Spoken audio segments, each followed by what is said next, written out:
안지호TV 시청자 성도 여러분, 2025년도 새해가 밝았네요.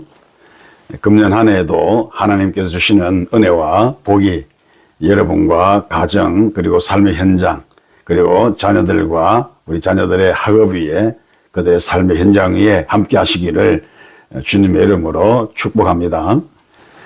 하루의 시작은 새벽에서부터 한 달의 시작은 1일부터 그리고 한 해의 시작은 첫 주일부터라고 하는 말이 있습니다. 그리고 사람은 첫 단추부터 바로 되어야 단장할 수가 있죠. 예를 들어서 갑자기 사람이 찾아왔을 때 허둥지둥 옷을 입다가 보면 잘못 입을 수가 있습니다. 옷을 잘못 입으면 보기가 흉하지 않습니까? 그러니 우리는 첫 단추부터 제대로 잘 맞추어서 입어야 하죠.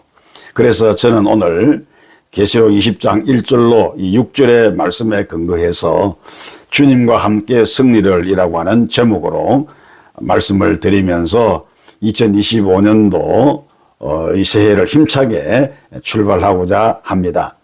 2025년도 첫 방송을 안지호TV와 함께 하시면서 금년 한 해도 하나님께 주시는 은혜와 복을 많이 누리고 받으시기를 바랍니다.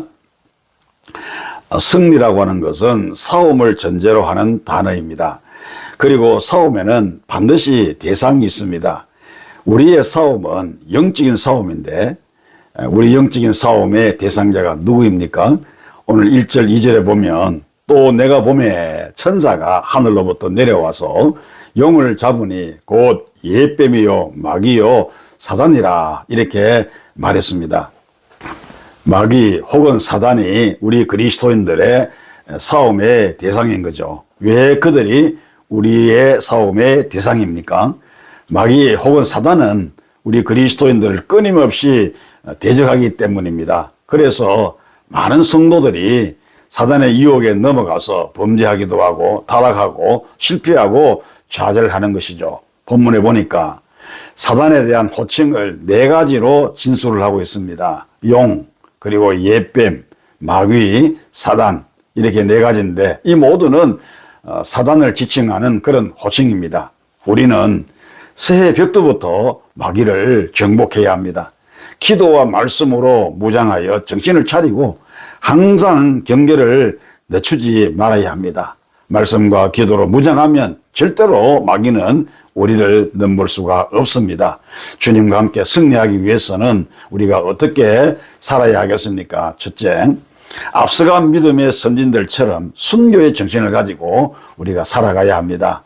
4절에 보니까 또 내가 보니 예수를 증언함과 하나님의 말씀 때문에 목배임을 당한 자들의 영혼들과 또 짐승과 그의 우상에게 경배하지 아니하고 그들의 이마와 손에 그의 표를 받지 아니한 자들이 살아서 그리스도와 더불어 1000년 동안 왕노릇하니 라고 하는 말씀입니다. 전도하고 말씀대로 살다가 목배임을 받은 자들의 영혼들 그리고 짐승과 그의 우상에게 경배하지 아니하고 이마와 손에 그의 표를 받지 아니한 자들이 그리스도와 더불어서 1000년 동안 왕노릇한다 라고 하는 그런 말씀입니다.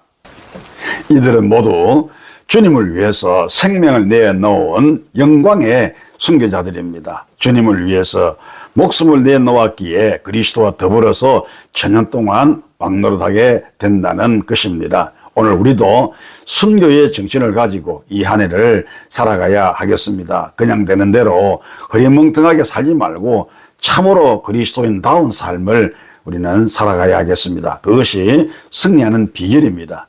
주기철 목사님이 신사참배하지 않는다고 일본 경찰들이 잡아가서 모진 고문을 했습니다.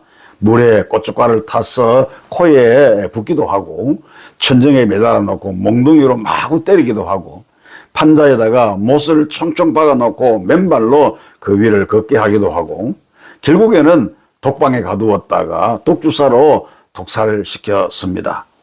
바울을 위시해서 많은 선교자들은 현재의 고난은 장차 우리에게 나타날 영광과 좋게 비교할 수 없도다 이렇게 말했습니다. 이 말씀을 가슴 깊이 새겨 믿음과 소망을 가지고 그렇게 살았던 것입니다. 그러므로 우리도 순교의 정신을 가지고 살지 않으면 안 되겠습니다. 세상은 날이 갈수록 험악해지고, 그리고 또 우리 영적 도전자들이 얼마나 많습니까? 끊임없이 때를 보고 있다가 우리에게 도전하고 다가오는데, 우리는 순교의 정신을 가지고 살지 않으면 결코 그들을 이길 수가 없습니다. 그래서 바울은 날마다 나는 죽노라 이렇게 고백했지 않습니까?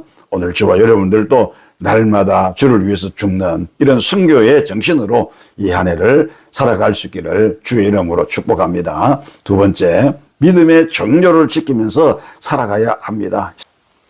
4절에 보니까 또 내가 보좌들을 보니 거기에 앉은 자들이 있어 심판하는 권세를 받았더라 라고 말씀을 합니다. 본문의 배경은 계시록 13장 4절 말씀인데요. 용이 짐승에게 권세를 주므로 용에게 경배하며 짐승에게 경배하여 이르되 누가 이 짐승과 같으냐, 누가 능히 이와 더불어 싸우리요 하더라고 말씀합니다. 이 말씀이 무슨 뜻입니까? 용, 그러니까 사단의 세력을 엎고 등장하는 정치적 권력자가 나타나는데, 이것은 적그리스도입니다. 그 세력이 얼마나 강한지 모두 그에게 아부하고 복종하더라고 하는 것입니다. 뿐만 아니라 계시록 13장 13절을 보면 그 정치 세력을 엎고 등장하는 거짓 선지자, 다시 말해서 종교 권력자도 있었습니다. 그 거짓 선지자는 사람들 앞에서 불이 하늘로부터 땅에 내려오게 하고, 또 짐승 앞에서 받은 바 그 이적을 행함으로 땅에 거하는 자들을 미혹하는 것입니다. 그러나 그들에게 아부하지도 않고 복종하지도 않고 끝까지 믿음의 정교를 지킨 성도들이 있었습니다. 그 성도들은 많은 고난을 받았죠. 그래도 끝까지 참고 기다렸더니 마침내 부활하여 새천년 왕국에 들어가서 주님과 함께 왕노릇하게 되었던 것입니다. 성도 여러분, 보좌에 앉을 수 있는 자들이 어떤 자들입니까? 믿음을 저버리지 않고 신앙의 정교를 굳게 지킨 자들입니다. 그러므로 우리도 앞서간 믿음의 선진들처럼 순교의 정신을 가지고 살아가야 하겠습니다. 결코 믿음을 저버리는 믿음의 배신자가 아니라 믿음의 정교를 굳게 지키며 살아가야 하겠습니다. 금년 한 해 동안 우리는 어떤 유혹에도 어떤 환경에서도 순교의 정신과 믿음의 정교를 지키며 살아갈 수 있어야 하겠습니다. 하나님께서 우리에게 주신 이 2025년도 새해를 우리 주님과 함께 승리하며 살아가시기를 우리 주님의 이름으로 축원합니다.